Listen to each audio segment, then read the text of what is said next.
गर्मी का मौसम चल रहा है और गर्मी के मौसम में नॉर्मली पौधों की बढ़ोतरी नहीं हो रही है।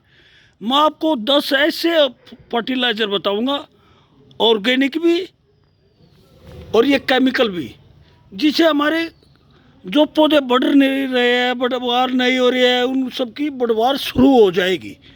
इस वक्त देखिए गर्मी का मौसम चल रहा है, जून का महीना स्टार्ट हो गया है। इस वक्त हम कोई भी खाद देंगे वो हमारे पौधों के लिए हानिकारक होगी।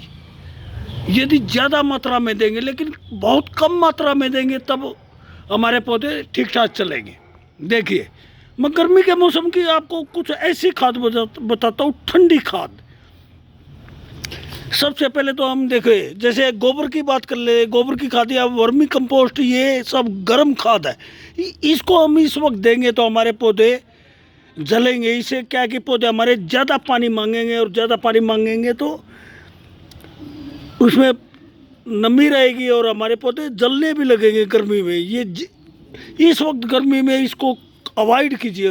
गोबर की खाद है या वर्मी कंपोस्ट है, इसको इस वक्त कम मात्रा में दीजिए।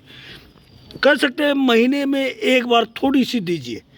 इस वक्त सबसे अच्छी खाद है, देखिए, जो ये गोबर की खाद है, इसको इसकी लिक्विड टी बना लीजिए।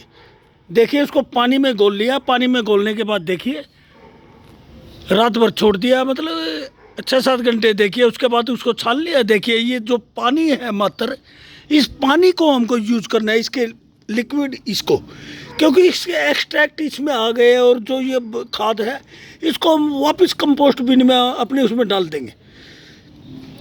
तो ये खाद जो लिक्विड ये कंपोस्ट है हमारी, कोई भी, ये चाहे वर्मी कंपोस्ट की बना लो, चाहे गोबर की खाद की बना लो, या फिर हम उपले, जो सूखे हुए गोबर के उपले होते हैं, उसकी ये बना सकते हैं लिक्विड। ये बहुत ठंडी खाद है। दूसरी ठंडी खाद हमारी, देखिए, ये पत्तों की खाद है। मैंने लीफ मोल्ड कंपोस्ट बना रखा है। मैंने पत्तों को डाल दीजिए, 8-7 महीने में, साल भर में ये गल के पूरी तरह डिकम्पोज होने में इनको साल भर लग जाता है पत्तों को। ये नहीं कि हम अपने पत्तों को डाल देते हैं, लेकिन 5-4 महीने में कहते हैं कि ये काले से हो गए डिकम्पोज। नहीं, वो साल भर लगता है, उसमें नमी बनाए रखिए। देखिए, उसके बाद हम क्या करते हैं, हम केले तो खाते ही हैं। केले खाने के बाद हम उसके छिलकों पे फेंक देते हैं, लेकिन इसके छिलकों में पोटाशियम और फॉस्फोरस और कैल्शियम ज़बरदस्त होता है, मैग्नीशियम वगैरह। मेन फ्रूटिंग और इसके में जो होती है, इसके बहुत होता है। देखिए, इनको मैं इसमें डाल देता हूँ, इस तरह के पिपे में डाल देता हूँ। देखिए यहाँ पर बिल्कुल ये अपने आप होती रहते। देखिए कितने काले हो गए, ये हो गए, बिल्कुल हो गए, खाद बन चुके हैं। इनको जब भी हम डालें, अपने सुखाकर, इसका पाउडर करके सुखाकर अपने पौधों में डालें। जिस पौधे में फ्लावरिंग नहीं हो रही है, फ्रूटिंग नहीं हो रही है, सब्जियों में जिसमें हमारे सब्जी नहीं लग रही है, फूल नहीं आ रहे हैं, या अपने हमारे कोई भी ऑर्नामेंटल प्लांट में फ्लावरिंग में, जिसमें भी आप डालेंगे उसमें ज़बरदस्त फ्लावरिंग फ्रूटिंग होती है। किसी भी आप फ्रूट के पौधे में, अमरूद में, आम में, किसी में भी डालिए। उसके बाद देखिए, ये है चाय पत्ती। चाय पत्ती नॉर्मली चाय हम हर घर में पीते हैं, उसको कभी फेंकिए मत। ये हमारे पौधों के लिए बहुत अच्छी कंपोस्ट होती है। इसको सुखा लीजिए, अच्छी तरह सुखा के इसको पहले धो लीजिए। इसमें चीनी की जो मात्रा होती है वो निकल जाए, छलनी में ही उस वक्त धोकर तब सुखाइए, और सुखाकर इसको रख दीजिए। और इसको अपने पौधे में थोड़ा थोड़ा डाल सकते हैं। जैसे 10 इंची गमला है, देखिए, ये इतनी 2 चम्मच इतनी बड़े आराम से डाल सकते हैं। और सबसे बेस्ट इसका बताता हूँ मैंने आपको दिखाया भी है कि इसको मैं एक मटके के अंदर डाल देता हूँ, और मटके में कंपोस्ट बनती रहती है, और 5-7 महीने में बिल्कुल काली होकर खाद इतनी तगड़ी हो जाती है। इसमें क्या है, ये एसिडिक नेचर की होती है। हमारी चाय पत्ती और कॉफ़ी, ये सब एसिडिक नेचर का होता है। हमारे उसकी मिट्टी की पीएच को कम कर देती है। पीएच को कम कर दिया मतलब <7 कर दिया, तो हमारे उसमें एसिडिक नेचर की हो जाएगी। और हमारे फ्रूटिंग, फ्लावरिंग, जो भी हमारे पौधे होते हैं, नॉर्मली पीएच लेवल 7 से कम रहता है तभी आती है। 6-7 के बीच में सबसे बेस्ट होता है। वैसे कहते हैं 6.5 से 7 के बीच में, पर देखा है कि 6 और 7 के बीच में सबसे अच्छे पीएच वैल्यू में फ्लावरिंग फ्रूटिंग होती है। तीसरा देखिए, सब्जियां हम हर घर में प्रयोग करते हैं, उसके छिलके हम ऐसे उतार के फेंक देते हैं, डस्टबिन में फेंक देते हैं। क्यों भाई? ये हमारे पौधों के लिए बहुत ही अच्छा है। देखिए, आलू के छिलके हैं, प्याज के छिलके हैं, लहसुन के छिलके हैं, मतलब जो भी छिलके हैं, मिर्ची है, मिर्ची के छिलके जो भी है, हमारे गोभी के छिलके, हम इसको फेंकिए मत। या तो इसको कंपोस्ट बिन में डाल दीजिए। किचन वेस्ट कंपोस्ट हम बना सकते हैं। इसको उसमें डाल दीजिए, किसी मटके में डाल दीजिए और उसके अंदर छेद कर दीजिए, या किसी भी बकेट में डाल दीजिए, लेकिन उसके अंदर छेद कर दीजिए नीचे। उसे लिक्विड आपको ये किचन वेस्ट कंपोस्ट का लिक्विड भी मिलता रहेगा, और बाद आने वाले टाइम में ये ज़्यादा नहीं, 1.5-2 महीने में, 2 महीने के अंदर बहुत अच्छी कंपोस्ट में तैयार हो जाती है। किचन वेस्ट को मैंने देखा।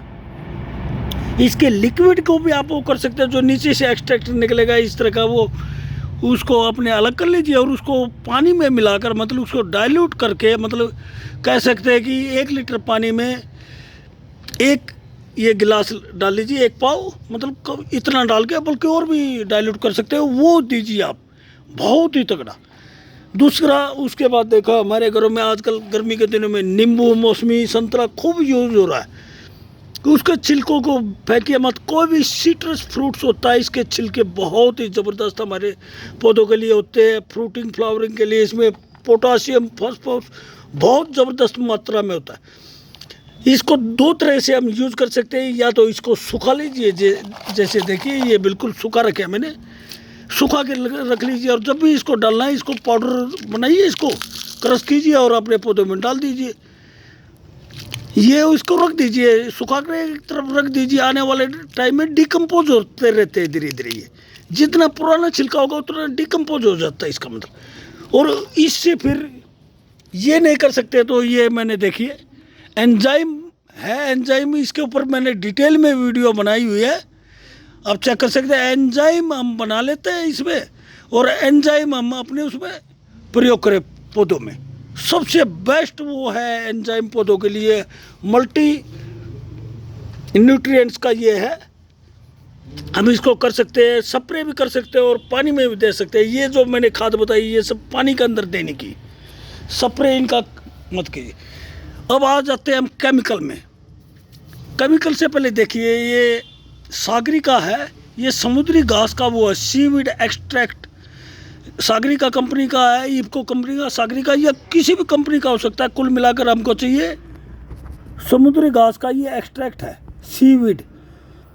हम इसको स्प्रे भी कर सकते हैं और इसको मिट्टी में, पानी में भी दे सकते हैं। ये पूरी तरह ऑर्गेनिक है, समुद्री घास है, उससे बना होता है तो ऑर्गेनिक है।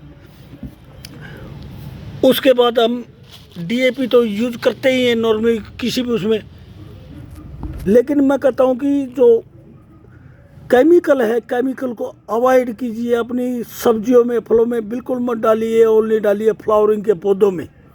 मैं डालता हूँ फ्लावरिंग के पौधे में डालता हूँ, उनमें बिल्कुल नहीं डालता। और मिट्टी में कम से कम डालिए, मिट्टी हमारी ख़राब नहीं होगी।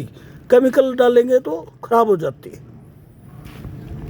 देखिए, ये डीएपी है, ये किसी भी रंग का हो सकता है, काला भी हो सकता है, ये भी हो सकता है, लेकिन ये DAP, di ammonium phosphate, phosphorus की हमारी कमी को पूरा कर देता है। एसएसपी भी आता है, सिंगल सुपर फॉस्फेट, और डाई अमोनियम फॉस्फेट, डीएपी आता है।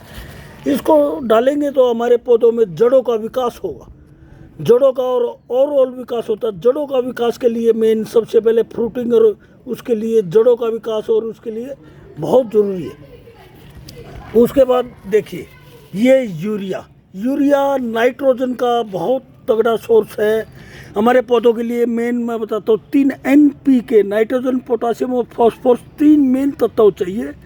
और बाकी उसके साथ अलग से माइक्रो न्यूट्रिएंट्स और बहुत सारे हैं, जैसे फॉस्फोरस है, पोटास है, आयरन है, मैग्नीशियम है, सल्फर है, कैल्शियम है, अलग अलग वो है। मेन NPK चाहिए, नाइट्रोजन, पोटासियम और फॉस्फोरस। यूरिया होता है हमारा नाइट्रोजन का, डीएपी होता है फॉस्फोरस का, और पोटास होता है म्यूरेट ऑफ पोटास, MOP, या उसका वो लिक्विड पाउडर में ले, ये जो केमिकल में आता है वो होता है पोटासियम के लिए। किसी भी फ्रूटिंग के लिए वो रिस्पॉन्सिबल होता है। पोटासियम ज़्यादा होने से हमारे फ्रूट मीठा होगा, अच्छा होगा, बड़े साइज़ का होगा, ये मेन पोटाश डालने की वो होती है। ये है देखिए, ये है समुद्री घास का एक्सट्रैक्ट, सीवीड एक्सट्रैक्ट, दानेदार है, ग्रेन्यूल फॉर्म में। हम इसको जड़ों में डाल सकते हैं। ये मल्टी न्यूट्रिएंट्स होता है जो मैंने दिखाया ना, ये सीवीड एक्सट्रैक्ट। ये लिक्विड में, इसको पानी में भी डाल सकते हैं, स्प्रे भी कर सकते हैं, लेकिन जो ये है दानेदार ग्रेन्यूल का, इसको मिट्टी में डालते हैं। उसके बाद हम एप्सम सॉल्ट, मैग्नीशियम सल्फेट, ये हमारे पौधों में क्लोरोफिल को लेने में सहायता करता है। सूर्य के प्रकाश से जो मतलब कि रोशनी से हमारे पौधे जो लेते हैं भोजन, उसको भूख को बढ़ाता है। मतलब उसमें के हमारे पौधों के लिए एक तरह से जैसे हमारे लिए हाजमोल होता है, ऐसे ही मैग्नीशियम सल्फेट पौधों की खाने बनाने की क्षमता को बढ़ाता है। इसका स्प्रे हम करेंगे हर 15 दिन में, 20 दिन में एक बार करेंगे। देखिए ये मेरे हाथ में NPK 0050, मतलब इसमें नाइट्रोजन भी 0 आ गया, फॉस्फोरस भी 0 आ गया, ओनली पोटासियम रह गया। ये हमारे पौधों की फ्रूटिंग के लिए जो भी 0 बाउंड 34 दिखाया उसका भी और भी ज़बरदस्त, उसका भी ये है।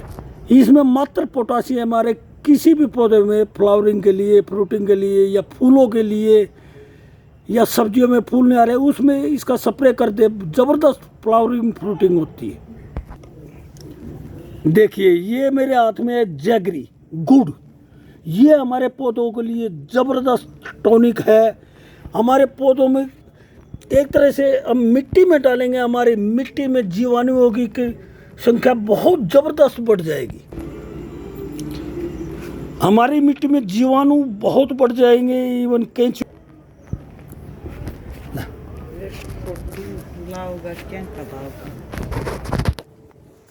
शुरू में तक